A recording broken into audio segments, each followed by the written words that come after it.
Oh man, I'm gonna be honest, I am personally super excited for today's game. I've been following the developer for a while now, since his earlier projects, and it's just really exciting to finally be able to bring you all a review of GoNNER. GoNNER is the first project from Art in Heart, a three-person studio made up of Martin Cavale on sound design, Jor Nolan on music composition, and of course, Ditto on art, programming, and game design. For those of you that have been following the show for a while, you may recognize Ditto's art style from a little game called Hetz, or even Planeter. Hetz was the first game that I found by Ditto, and I want to go on record and say that he's come a long way with the help of his team, and the effort put into GoNNER really shows. GoNNER itself originally started out as a sequel to Hetz, and through the development process, it just kind of grew its own identity that set it apart from that project. The similarities are all still there, but there are new systems in place that make this project its own thing, its own life.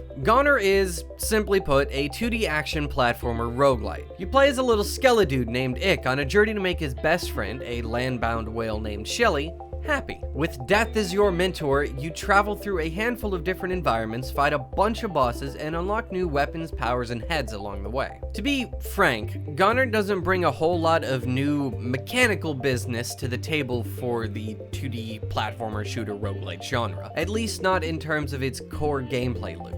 What makes it worth checking out are the smaller mechanics, things like power-up designs, health mechanics, and monster design. The bosses are clever, and each new area that you visit brings to the table new baddies as well as new platforming mechanics. The later areas are really cool, as are the bosses, but due to the game's difficulty and roguelite nature, you're not gonna get to see them very often, especially when you're starting out, and that's a pretty big bummer. To that end, I think GoNNER could really benefit from taking a look at some of the things existing roguelites like Crypt of the Necrodancer do when it comes to specific areas, and hell, even daily or weekly challenges.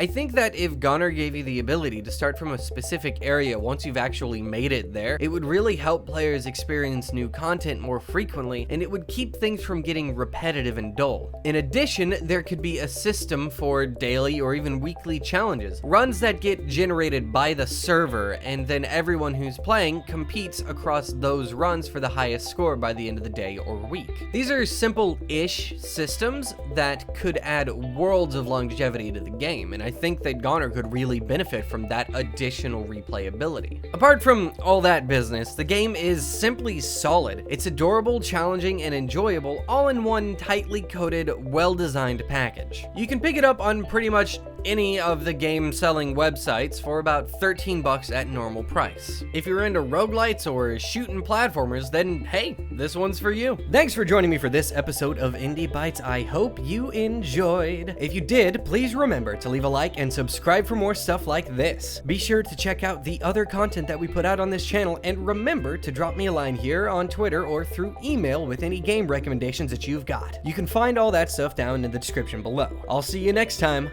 Bye!